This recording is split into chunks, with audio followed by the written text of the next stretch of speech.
الحمد لله نحمده ونستعينه ونستغفره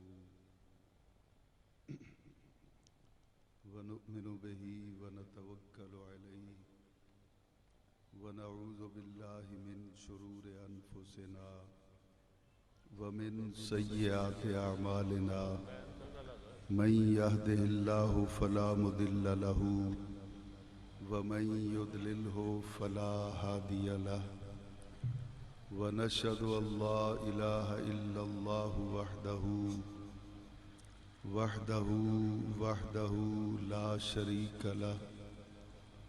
لا شريك له لا نظير له لا وزير له لا مثل له لا مثيل له لا مثال له ولا مماثل له سرمدي أبدي أزلي دهري ديمومي لا أول له ولا آخر له لا ند له لا ضد له لا حد له ونشهد أن سيدنا وحبيبنا وكريمنا مأوانا ملجانا سيدنا محمدا المصطفى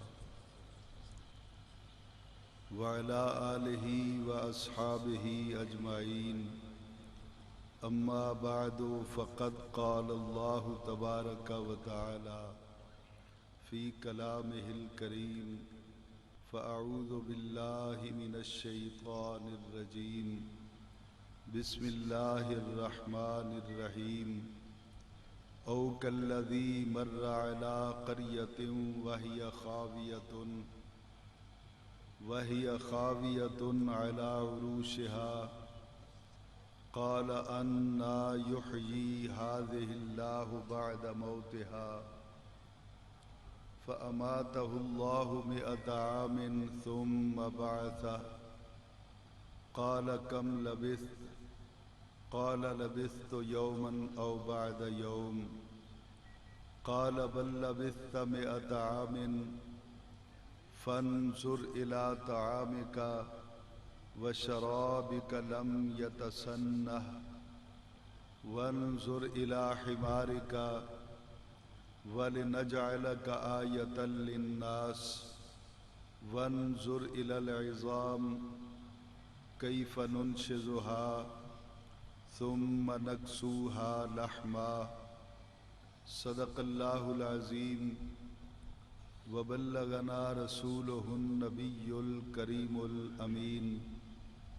ونحن على ذلك لمن الشاهدين والشاكرين والحمد لله رب العالمين أما بعد فقد قال الله تبارك وتعالى في شان حبيبه ومحبوبه ومطلوبه ومقصوده وموجوده صلى الله عليه وسلم مخبرا وآمرا إن الله وملائكته يصلون على النبي يا أيها الذين آمنوا صلوا عليه وسلموا تسليما الصلاة والسلام عليك يا رسول الله الصلاة والسلام عليك يا حبيب الله الصلاة والسلام عليك يا رحمة للعالمين وسلم عليك وعلى آلك وأصحابك يا شفيع المذنبين الصلاة والسلام عليك يا جد الحسن والحسين وسلم عليك وعلى آلك وأصحابك يا نبي الحرمين ويا إمام القبلتين ويا وسيلتنا في الدارين أدركني أدركني أدركني يا رسول الله صلى الله تعالى عليك وسلم بفضل الله تعالى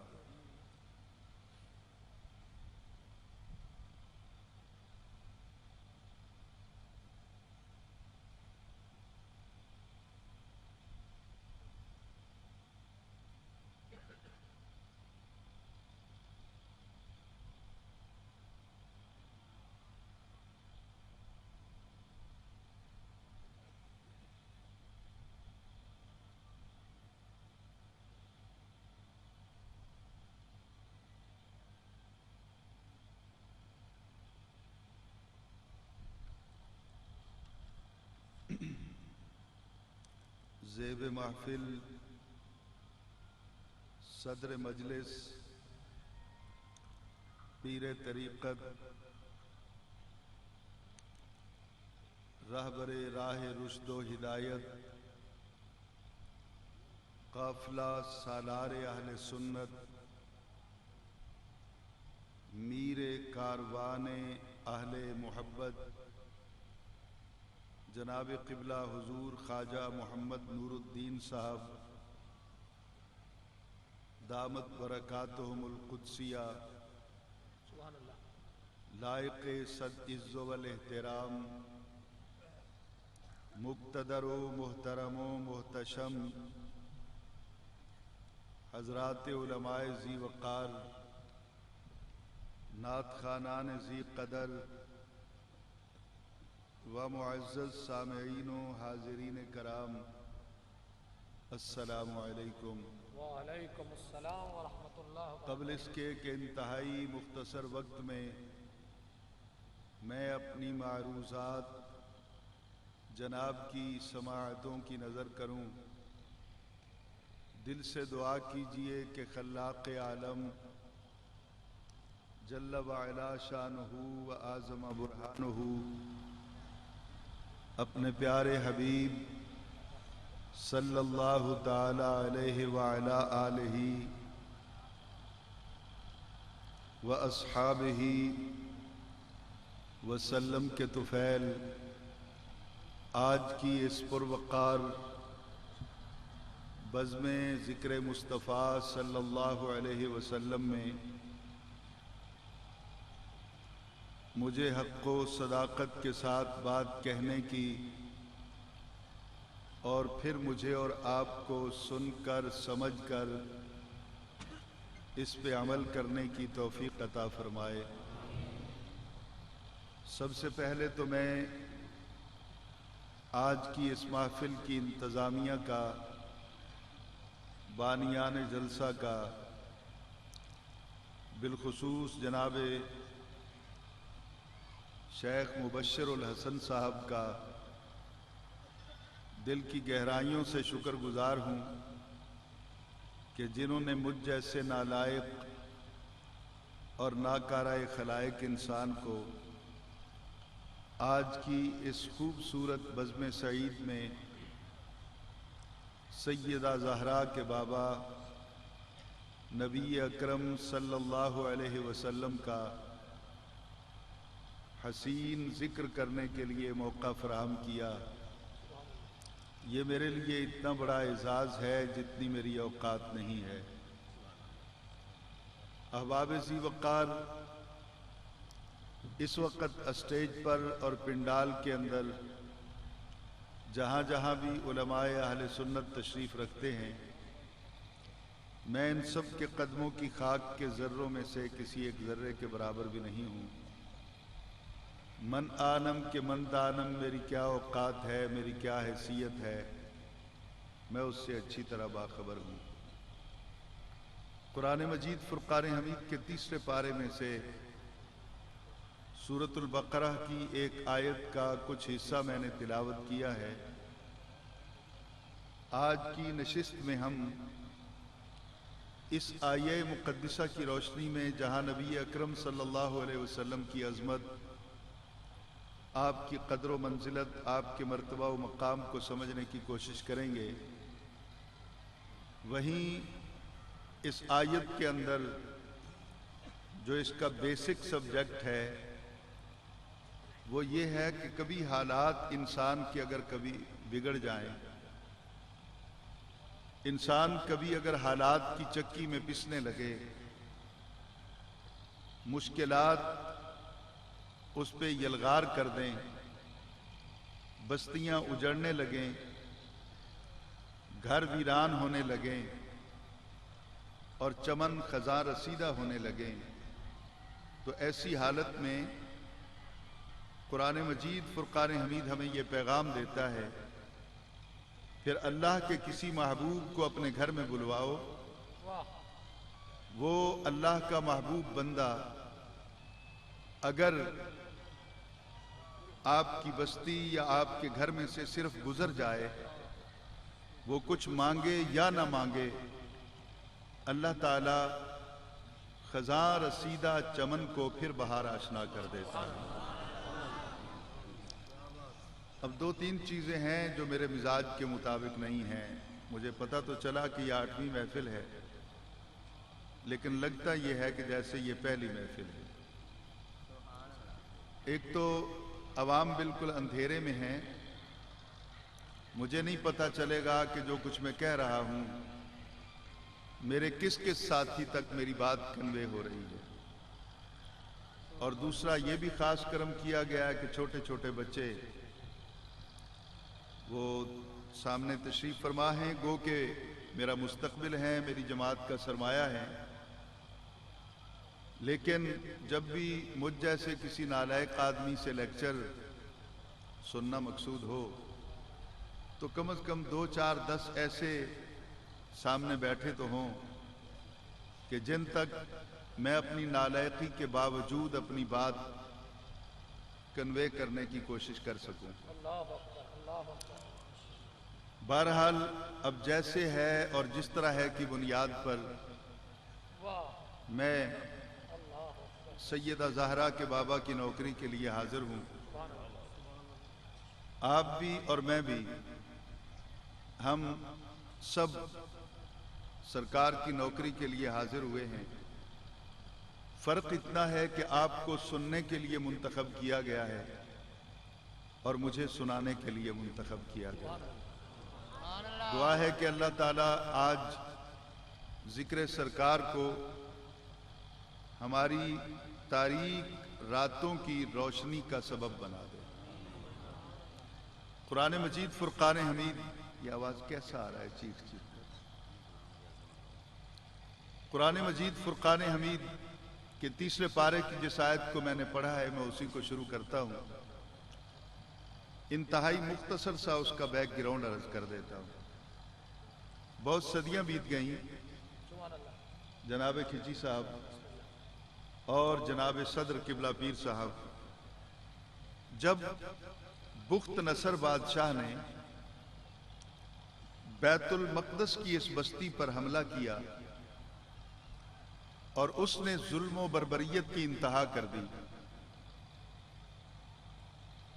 پوری بستی کو اس نے تاخت و تاراج کر دیا، ویران کر دیا۔ یہاں رہنے والے کمزور، ضعیف اور بوڑھے انسانوں کو اس نے تہہ کر دیا۔ جوان بچیوں کو اور عورتوں کو وہ اپنی لونڈیاں بنا کے ساتھ لے گیا اور نوجوان مردوں کو وہ اپنا نوکر اور غلام بنا کر ساتھ لے گئے۔ اباب ذی وقار قرآن مجید فرقان حمید نے اس بستی کی ویرانی کا اجمالی طور پر کچھ تذکرہ کیا ہے، وہ میں جناب کی سماعتوں کی نظر کر دیتا ہوں۔ سبحان اللہ۔ یہ بستی ویران رہی، گھر اجڑ گئے، گلیاں سنسان ہو گئیں اور کھیت لہلہاتے ہوئے جو تھے وہ یوں معلوم ہوتا تھا کہ جیسے کسی نے آگ سے جلا کر راکھ کر دیا۔ اسی اثناء میں ایک شخصیت کا اس بستی میں سے گزر ہوتا ہے۔ مفسرین کرام کی آراء مختلف ہیں۔ کچھ کا خیال ہے کہ وہ کوئی کافر تھا جو وہاں سے گزرا تھا، کچھ کا خیال ہے کہ وہ کوئی سمپل عام آدمی تھا جو وہاں سے گزرا تھا۔ لیکن آیت کے اندر جس طرح گفتگو کی گئی ہے، اسلوب کلام سے یہ پتہ چلتا ہے کہ نہ کوئی کافر تھا وہ اور نہ ہی وہ کوئی عام آدمی تھا، بلکہ گزرنے والا کوئی ایسا تھا جس کے ساتھ رب بہت ہی پیار کرتا ہے۔ یوں حضور والا ایک دن اس بستی میں سے راستہ جو گزرتا تھا، اس راستے پر چلتے ہوئے حضرت عزیر علیہ السلام کا گزر ہوتا ہے۔ چونکہ جو راستہ تھا وہ اس بستی میں سے ہو کر جاتا تھا، اس لیے گزرنے والے کو اس بستی میں سے گزر کے جانا پڑتا تھا۔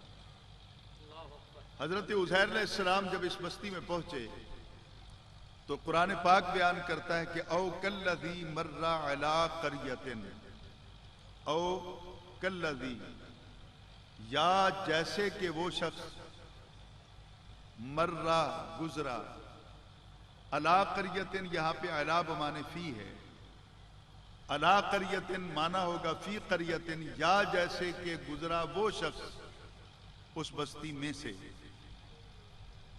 وہی خاویۃ علی عروشها، اس بستی کی کیفیت یہ تھی کہ چھتیں اس کی گر چکی تھیں، دیواریں منہدم ہو چکی تھیں، بستی کے اندر ہر سمت ہو کا عالم تھا اور ویرانی کا راج تھا۔ کھچی صاحب حیرانگی یہ ہوئی کہ گزرنے والا چند لمحے ٹھہرا، حیران ہوا، اور اس کے منہ سے یہ جملہ نکلا کہ قال انا یحیی ھذہ اللہ بعد موتہا۔ انا حروف استعجاب میں سے ہے، یہ تعجب کے طور پہ بولا جاتا ہے۔ انہوں نے تعجب کرتے ہوئے کہا کہ انا یحیی، کیوں کر، کس طرح، کیسے ہو سکتا ہے کہ اللہ تعالیٰ اس بستی کے لوگوں کو پھر حیات عطا کرے گا، یہ ویران بستی پھر آباد ہوگی، یہ خزاں رسیدہ چمن پھر بہار آشنا ہوگا۔ تعجب کا یہ ایک جملہ بول کر حضرت عزیر علیہ السلام آگے چلے۔ آپ نے اپنے سفر کو جاری رکھا، کچھ دور جا کر آپ نے ایک درخت کے نیچے کچھ دیر آرام کرنے کے لیے ٹھہرنے کا ارادہ کیا۔ قرآن پاک کے اندر 3 چیزوں کا ذکر ہے، یہ چیختی ہوئی آواز ہے، یہ ساؤنڈ سسٹم ہے، یہ کیا ہے؟ جی تو میں عرض کر رہا تھا کہ حضرت عزیر علیہ السلام جب وہاں ٹھہرتے ہیں تو قرآن پاک میں ان کے ساتھ 3 چیزوں کا ذکر کیا گیا۔ ایک تو ان کے پاس وہ گٹھڑی تھی جس میں آپ کا کھانا بندھا ہوا تھا، ایک آپ کے پاس مشکیزہ تھا،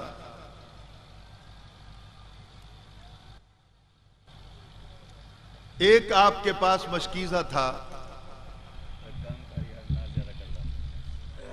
اور اسی طرح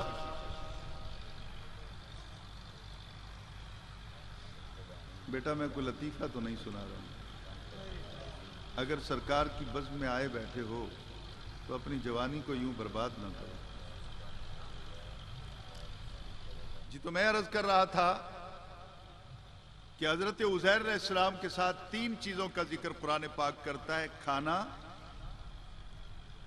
مشروب جو پینے کے لیے آپ کے ساتھ تھا، وہ پانی کی صورت میں تھا یا کچھ بھی تھا، کچھ مفسرین کرام نے لکھا ہے کہ وہ انگور کا پانی تھا، کچھ نے کچھ اور چیزوں کا بھی ذکر کیا ہے، بہرحال کوئی مشروب تھا، لیکوڈ چیز تھی جس کو پینے کے لیے استعمال کرتے۔ اور تیسری چیز جس کا ذکر قرآن کرتا ہے کہ آپ کا ایک گدھا بھی تھا۔ ان تینوں کو آپ نے اس طرح کیا کہ کھانا بھی ٹہنی کے ساتھ لٹکا دیا، مشکیزہ بھی ٹہنی کے ساتھ لٹکا دیا، اور گدھے کو ایک سمت کسی بھی چیز کے ساتھ انہوں نے باندھ دیا۔ یہ 3 کام کرنے کے بعد جب آپ فارغ ہوتے ہیں تو آپ لیٹ جاتے ہیں آرام کرنے کے لیے۔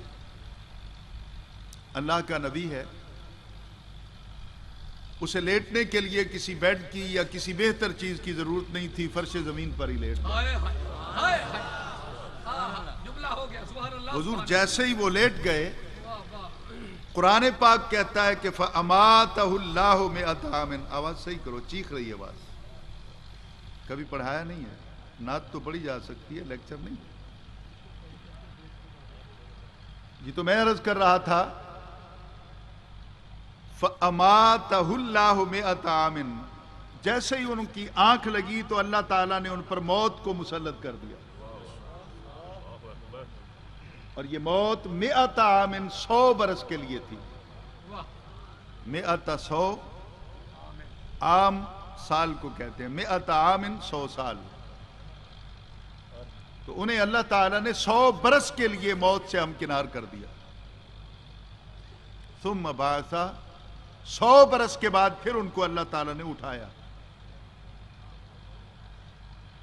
جملہ قرآن پاک کا ہے، میں نہیں کہہ رہا ہوں، میری جماعت اہل سنت کے علماء نہیں کہہ رہے، قرآن کہتا ہے کہ ثم بعثا، پھر ان کو اٹھایا، زندہ نہیں کیا۔ میں یہاں پر زیادہ اس کے اپنا دلائل میں نہیں جا سکوں گا چونکہ وقت کم ہے اور ابھی محفل کا سلسلہ آگے چلنا ہے۔ ان کو اٹھایا، 100 برس تک ان کا وہاں موت کی صورت میں لیٹے رہنا قرآن پاک سے ثابت ہے۔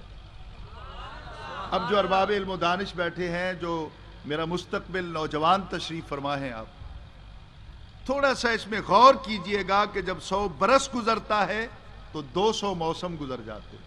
سبحان اللہ، کیا بات، جب 200 موسموں کی بات آتی ہے تو حضور ان میں آندھیاں بھی چلتی ہیں، ان میں بارشیں بھی برستی ہیں، اور یہ چونکہ ایک راستہ تھا اور راستے کے کنارے پہ درخت تھا جہاں پیدل چلنے والے یا سوار ہو کر جانے والے ٹھہر جاتے، سکون کرتے، کبھی 1 دن کبھی 2 دن بھی یہاں ٹھہرتے۔ میں اکثر یہ سوچتا ہوں، میں کبھی ٹھیک ہو جاتا ہے، اس کو آرام نہیں آئے گا، یہ کرتا رہے گا۔ اب حضور غور سے سنیے گا کہ میں اکثر یہ سوچتا ہوں، میں نالائق سا آدمی ہوں، اب کوئی ایسا ڈبہ چلا دیا ہے جس کا منہ میری طرف ہے۔ یہ تو میں عرض کر رہا تھا کہ فَأَمَاتَهُ اللَّهُ مِئَةَ عَامٍ کتاب میں اکثر سوچتا ہوں، جب بھی میں پڑھانے کے لیے، لیکچر دینے کے لیے راتوں کو سٹڈی کرتا ہوں، تو اکثر میں یہ سوچتا ہوں کہ ان 100 برسوں کے اندر یہاں سے کوئی قافلہ نہیں گزرا ہوگا۔ کیا بات، کھچی صاحب یہاں لوگوں نے پڑاؤ نہیں کیا ہوگا، آرام نہیں کیا ہوگا، چلو 1 دن نہیں، 2 دن نہیں، چند لمحوں کے لیے کوئی آ کے ٹھہرا ہوگا۔ نبی موجود تھا، نظر کیوں نہیں آیا؟ نعرہ تکبیر، نعرہ رسالت، نعرہ حیدری، حیدری، لاجپال، حجپال، علماء حق اہل سنت۔ جو ایک سوال اٹھتا ہے جس کو آپ نے بھی سوچنا ہے، میں نے بھی سوچنا ہے، اور مخالفین سے ہم نے اس کو ڈسکس کرنا ہے کہ بغیر جذبات میں آئے، بغیر ہم پر کفر و شرک کے فتوے لگائے، مہربانی کر کے ہمیں اس سوال کا جواب دیجئے کہ 100 برس تک ان کا جسد اطہر وہاں سے کسی اور جگہ منتقل کیا گیا ہے تو روایت بیان کرو۔ اگر ان کا جسم اطہر اسی درخت کے نیچے موجود رہا تو 100 برسوں میں کتنے قافلے گزرے، کسی کو نبی نظر نہ آیا۔ تو آپ نے جو تھیوری بنا کر نوجوانوں کو سنائی ہے کہ جو موجود ہو اسے نظر آنا چاہیے،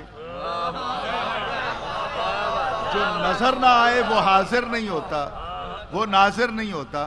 وہی چیز صرف موجود، حاضر و ناظر ہوتی ہے جو نظر آئے، جو نظر نہ آئے وہ حاضر و ناظر نہیں ہوتا۔ تو میں پوچھتا ہوں 100 برس تک اللہ کا نبی موجود رہا، آنے اور جانے والوں کو نظر کیوں نہیں آیا؟ اب دوسری اس پہ بات یہ ہے کہ 100 برس کے بعد جب اٹھایا گیا تو ان 100 برسوں میں جو بارشیں برسی تھیں، ان 100 برسوں میں جو آندھیاں چلی تھیں، ان کا گرد و غبار ان کے چہرے پہ ہونا چاہیے،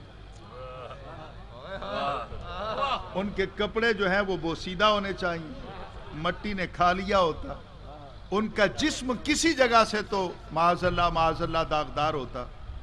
لیکن 100 برس کے بعد اٹھے، نہ بال بڑھے تھے، نہ ناخن بڑھے تھے، نہ چہرے پہ گرد و غبار تھا، نہ ان کے کپڑے بوسیدہ تھے۔ جب اٹھے تو وہ اسی طرح تر و تازہ حشاش بشاش چہرہ لے کر اٹھے، تو جس سے پتہ یہ چلتا ہے کہ یہ اللہ تعالیٰ نے قرآن پاک میں اس واقعے کو بیان کر کے قیامت تک کے لیے جماعت اہل سنت کے عقیدے کو یہ تقویت فراہم کی اور تائید اور اپنا اس کو اللہ تعالیٰ نے مہر تصدیق لگا کے بیان کر دیا کہ اللہ تعالیٰ اگر عزیر علیہ السلام کو 100 برس تک ایک درخت کے نیچے رکھ کر زمانے کی نظروں سے محفوظ رکھ سکتا ہے تو مدینے والا اس محفل میں آئے تو ہماری نظروں میں محفوظ کیوں نہیں؟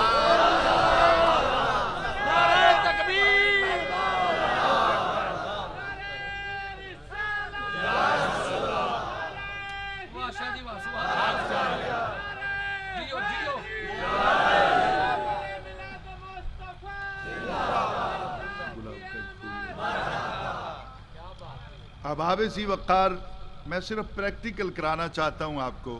آپ میری طرف دیکھیں گے یہ ہاتھ میں میرے گلاب کا پھول ہے.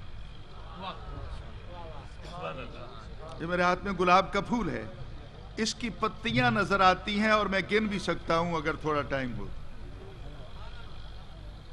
اس کا کلر بھی نظر آ رہا ہے. بولیے.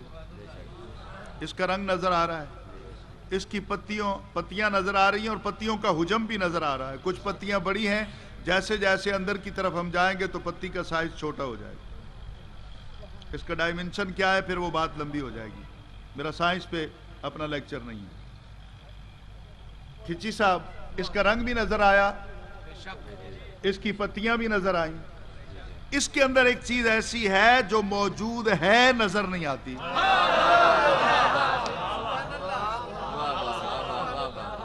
اس کو میں اور آپ اپنی زبان کے اندر کہتے ہیں خوشبو. درست ہے صحیح؟ میں جتنی بھی کوشش کروں میری آنکھ کے اندر یہ طاقت نہیں ہے کہ میں اس خوشبو کے وجود کو دیکھ لوں. اس لیے کہ اللہ تعالیٰ نے جب آپ کو اور مجھے یہ وجود دیا, یہ جسم دیا, تو اس کے اندر ایک پراسمیٹک سسٹم اس نے فیڈ کر دیا, جس کے سامنے آج کا کمپیوٹر جو ہے وہ بھی عاجز ہے. اس پراسمیٹک سسٹم کے تحت پھر آواز بڑھا دیا.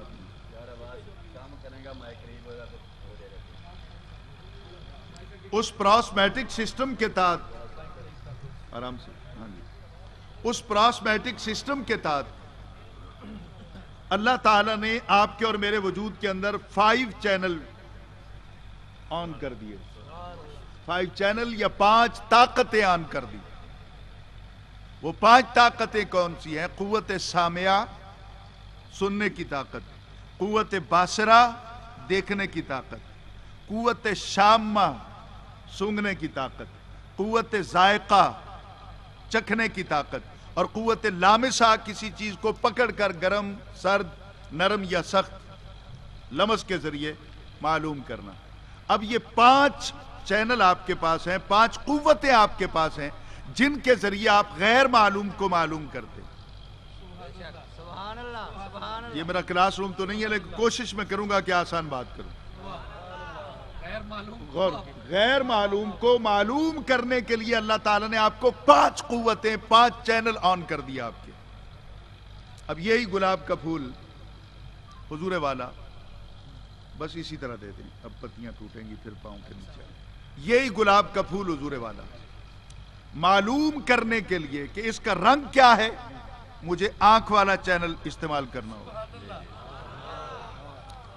یہ نرم ہے یا سخت ہے تو قوت لامسہ والا چینل یوز کرنا ہوگا.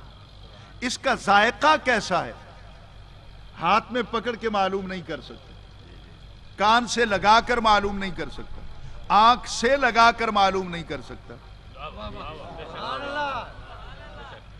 یہ سونگ کر معلوم نہیں کر سکتا. قوت ذائقہ کے لیے اللہ تعالیٰ نے آپ کو زبان دی. سائنسدانوں سے پوچھئے آپ کی یہ زبان جو ہے اس کا کتنا مطلب سائز ہے, اس کو دیکھ لیں. اس کے اوپر اللہ تعالیٰ نے 100 چینل بنائے, 100 لیبارٹریاں ہیں, روم ہیں باقاعدہ.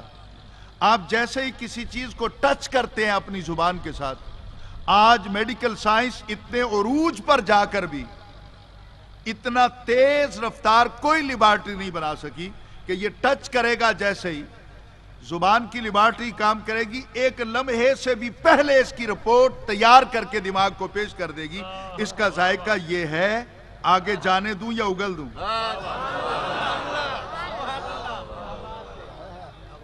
بات سمجھ میں آ رہی ہے صحیح؟ اللہ آپ کا بھلا کرے.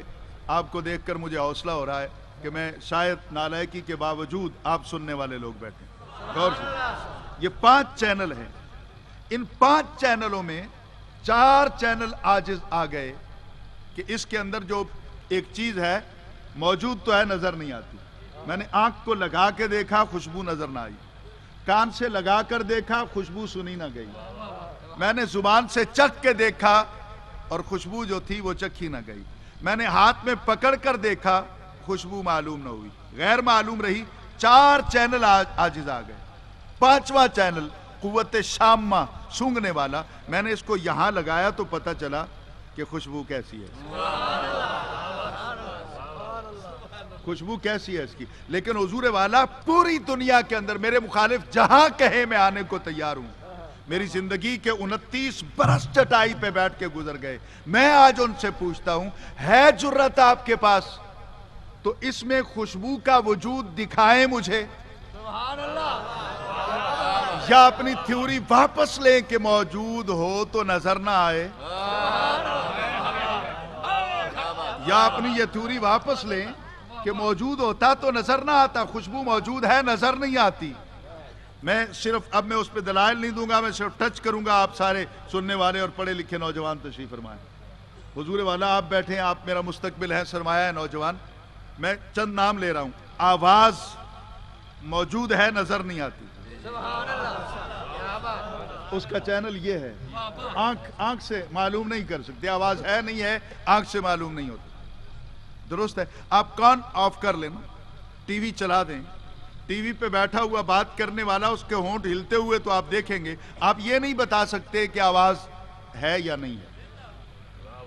نشریات مکمل آ رہی ہیں, یعنی چینل یہ ہے اس کا. آواز موجود ہے, نظر نہیں آتی. خوشبو موجود ہے, نظر نہیں آتی. حضور والا اگر یہی تھیوری ہم مان لیں کہ اگر سرکار موجود ہوں تو نظر نہ آئے, اگر یہ ہم مان لیں تو پھر ذرا ایمانداری سے اسی مولوی آنکھوں میں آنکھیں ڈال کر پوچھئے. مولانا قرآن پاک میں ہے کرامن کاتبین, 2 فرشتے ہیں جو 24 آور آپ کے دائیں اور بائیں کاندھے پہ رہتے ہیں. مولانا صاحب سے کہیے مہربانی کر کے نا ذرا ہاتھ پھیرے, شاید کسی کی ٹانگ ان کے ہاتھ میں آ جائے, کوئی پر ان کے ہاتھ میں آ جائے. وہ آپ کے ساتھ نماز بھی پڑھتے ہیں, وہ 24 آور آپ کے ساتھ رہتے ہیں, موجود ہیں, نظر نہیں آتے. تم پھر بھی انکار نہیں کرتے.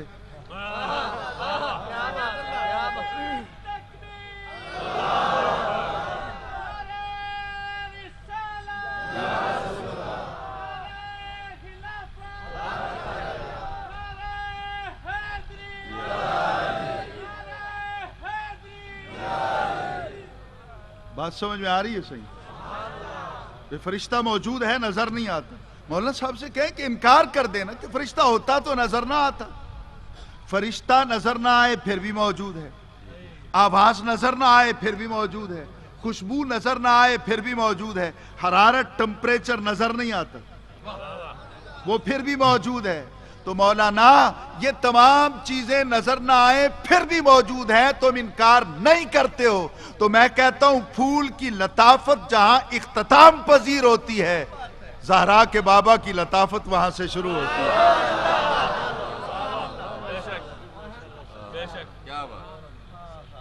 حضرت مجدد الافسانی نے انتہا کر دی. پوچھا کسی نے آپ کا سایہ کیوں نہیں تھا, تو انہوں نے کمال کرتے ہوئے جواب دیا. انہوں نے کہا کہ سایہ جو ہوتا ہے وہ سائے والے سے لطیف ہوتا ہے.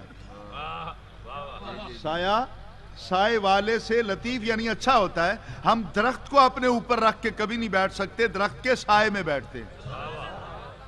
تو ثابت ہوا کہ درخت لطیف نہیں ہے نا, درخت کا سایہ لطیف ہے. ہم چھت کو اپنے سر کے اوپر نہیں رکھتے, چھت کے سائے میں بیٹھتے ہیں. اس کا سایہ لطیف ہے, وہ لطف دیتا ہے, آرام دیتا ہے, سکون دیتا ہے. چھت گرے اوپر تو جان چلی جائے گی. تو جس کا سایہ ہو اس سے سایہ زیادہ لطیف ہوتا ہے, یعنی سایہ دار سے زیادہ لطیف ہوتا ہے. تو اللہ تعالیٰ نے اس کائنات میں نبی سے زیادہ لطیف بنایا ہی کوئی نہیں. اگر کوئی نبی سے زیادہ لطیف ہوتا تو نبی کا سایہ ہوتا. تو حضور جس کا سایہ کوئی نہیں, اس کی مثل کہاں تلاش کرتے پھرتے ہو. ہم بہت دور نکل جائیں گے، میں پھر لوٹ کے پیچھے آتا ہوں حضور. 100 برس تک متواتر. اور یہ آپ کہیں گے جی صبح آپ سے کوئی کہے کہ حسین احمد مدنی چند عقلی دلائل دے کے چلا گیا، کیا کسی حدیث پاک میں اس کا تذکرہ ہے؟ قرآن پاک کی تو بے شمار آیات ہیں، میں ان پہ اگر جاؤں گا تو بات لمبی ہو جائے گی.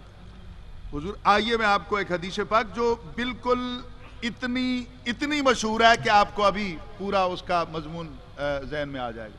ہجرت کی رات ہے، بستر نبی کا ہے، اس کے اوپر آرام فرما رہے ہیں مولا علی، اور نبی پاک اپنا بستر چھوڑ کے جا رہے ہیں. یہاں پہ میں نے کچھ سوال اٹھائے ہیں کھچی صاحب جو میں شرح لکھ رہا ہوں دارمی شریف کی، اس میں نے تقریباً کو 50 کے قریب آپ سوال اٹھائے ہیں. میں نے وہ سوال کیا اٹھائے؟ پہلا سوال تو یہ ہے کہ حضرت علی کو نبی علیہ السلام نے اپنے بستر پر لٹایا، کیا حضرت علی وہیں ساتھ لیٹے ہوئے تھے پہلے؟ نہیں سمجھا نہیں سکا بھئی، وہاں نیچے لیٹے ہوں گے نا، یا ساتھ میں کوئی اور چھوٹی چارپائی ہوگی یا کوئی گدا وغیرہ ہوگا، اس پہ حضرت علی لیٹے ہوں گے. سرکار نے وہاں سے اٹھا کے حضرت علی اس رات اپنے گھر میں تھے، نبی پاک اپنے گھر کے اندر تھے. ذرا غور کیجئے. اور نبی پاک پوری زندگی آپ کا معمول ہے کہ ہمیشہ آپ اندر سوتے ہیں، اس رات اپنا چھت کے اوپر کیوں جا کے سوئے؟ کتنے اس میں سوال اٹھتے ہیں. لیکن حضرت علی اپنے گھر میں تھے، سرکار یہاں پہ تھے. حکم تو سرکار کو ہوا نا ہجرت کرنے کا، اور حضرت علی کو اپنے بستر پر لٹانے کا ارادہ تو نبی کا ہوا. تو علی گھر تھے، بلانے کون گیا؟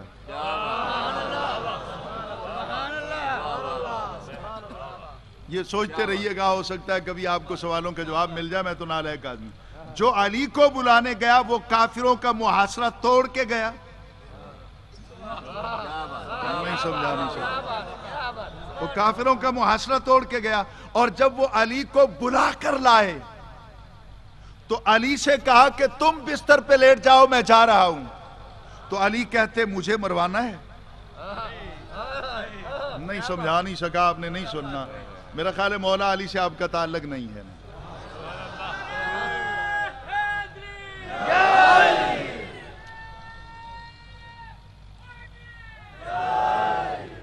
حضرت علی سے کسی نے یہ سوال کیا تھا کہ آپ کو اتنا کچھ مل گیا، کیا اب بھی آپ کے من میں کوئی خواہش ہے؟ آپ نے کہا ہے، ایک نہیں دو ہے. میں کہا کیسا علی ہے، کیسا علی ہے کہ اس منصب پر مقام پر پہنچ کر آج بھی کہتا ہے کہ میری دو خواہشیں. آپ نے کہا ہاں. انہوں نے کہا جی کون سی ہیں؟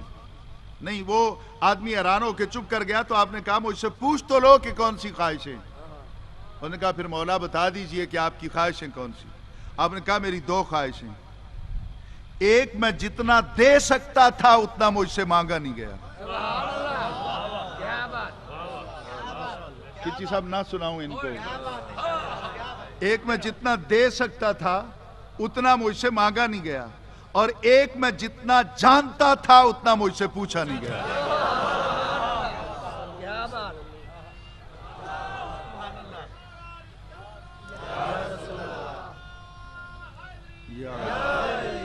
سیدنا علی رضی اللہ تعالیٰ عنہ کو نبی پاک نے اپنے بستر پر لٹایا. اس پر اور بھی اگر میں سوال اٹھاؤں تو 29 برس ہو گئے مجھے اس دشت کی سیاحی میں. پتہ نہیں میں نے اپنے کلاس روم میں اس پہ کتنے لیکچر دیے ہوں گے. اس پر یہ بھی سوال اٹھتا ہے، سارے بیان کرتے ہیں، راوی بھی بیان کرتا ہے کہ نبی پاک نے اس لیے چھوڑا تھا حضرت علی کو وہاں کہ جو امانتیں نبی پاک صلی اللہ علیہ وسلم کے پاس تھیں غیروں کی، نبی پاک چاہتے تھے کہ ہر اس شخص کو جس کی امانت نبی پاک کے پاس ہے علی اس کو لوٹا دیں اور پھر بعد میں آ جائیں. اب غور کیجئے گا، علی لوٹا دیں اور پھر آ جائیں. حضرت علی کو نبی علیہ السلام نے امین بنایا.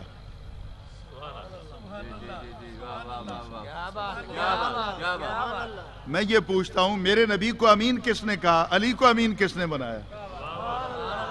کبھی سوچئے گا، آپ حیران ہو جائیں گے. میں پھر اس طرح بات کھلتی چلی جائے گی تو میں تو صبح تک نالائق آدمی ہوں بیٹھا رہوں گا. حضرت علی کو امین بنا دیا گیا. امانتیں تو سپرد کر دی گئیں. وہ 100 دینار تھا، وہ 1000 دینار تھا، وہ لاکھ تھا، وہ چاندی تھی، وہ سونا تھا، وہ جو کچھ بھی تھا وہ اپنا جنس کی صورت میں تھا، وہ حضرت علی کے سپرد کر دیا گیا، اور یہ کہا کہ جس جس کی امانت ہے اسے دے کے آ جانا۔ میں یہاں پر یہ سوال کرنے کا حق رکھتا ہوں، نبی امانتیں تو سپرد کرتا ہے، مجھے 1400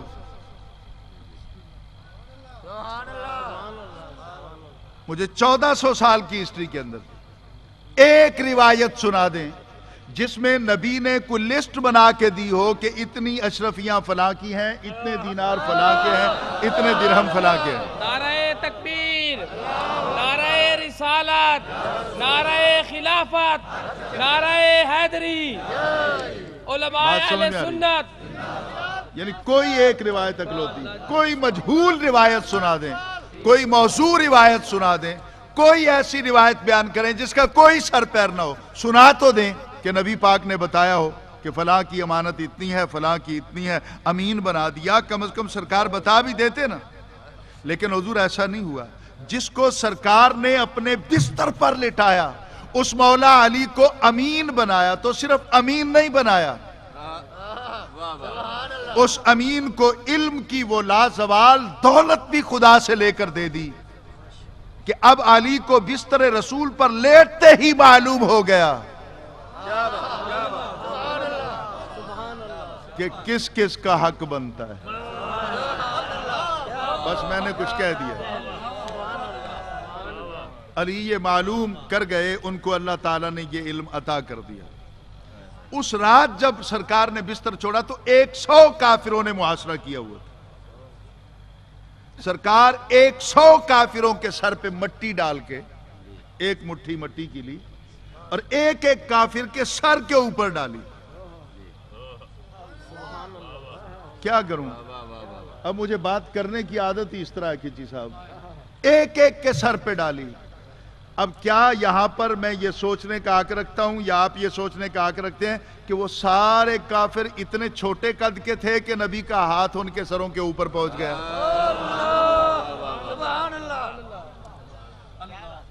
سر ابو جہل، عتبہ، شیبہ، ان کے قد کے بارے میں تو بیان کیا گیا ہے باقاعدہ، یہ کتنے قد آور لوگ تھے، لیکن ہر کسی کا سر نیچے رہا اور نبی کا ہاتھ اوپر۔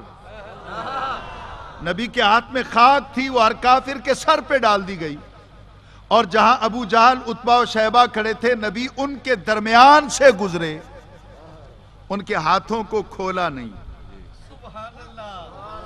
اب ذرا غور سے میری بات کو سن لیجئے گا، تقاریر آپ سنتے رہتے ہیں، میں تو نالائق سا آدمی، ان کے ہاتھ کو کھولا نہیں، وہ اس طرح ہاتھوں میں ہاتھ پکڑ کے کھڑے تھے نا محاصرہ کر کے، آج وہ سرکار کو قتل کرنے آئے تھے معاذ اللہ، ہاتھ نہیں کھولا، سرکار گزر گئے، جھک کے گزرے کافر کے سامنے، تو یہ توہین رسالت ہے۔ اگر جمپ لگا کے نبی گزرے تو یہ ادب کے خلاف ہے، نبی اس طرح کر نہیں سکتا، یہ اچھلنا کودنا یہ نبی کا مزاج نہیں ہوتا، نہ نبی توہین رسالت کر سکتا ہے نہ توہین ادب، تو پھر نبی گزر گیا ہاتھ چھوٹے بھی نہیں، یہ کس طرح ہو سکتا ہے؟ تو حضور اس کے لیے بھی آپ کو پریکٹیکل کرنا پڑے گا۔ یہ میرے پاس چشمہ ہے، اس کو اینک کہتے ہیں، میں یہ انگلی گزارنا چاہتا ہوں، نہیں گزرتی، میں یہ نگینہ گزارنا چاہوں، نہیں گزرے، میں یہاں سے یہ پینسل گزارنا چاہتا ہوں، نہیں گزرتی، ٹوٹے بنا سوراخ کیے بنا نہیں گزرے گا۔ میں نے اس کو یہاں لگایا، نظر تو گزر گئی،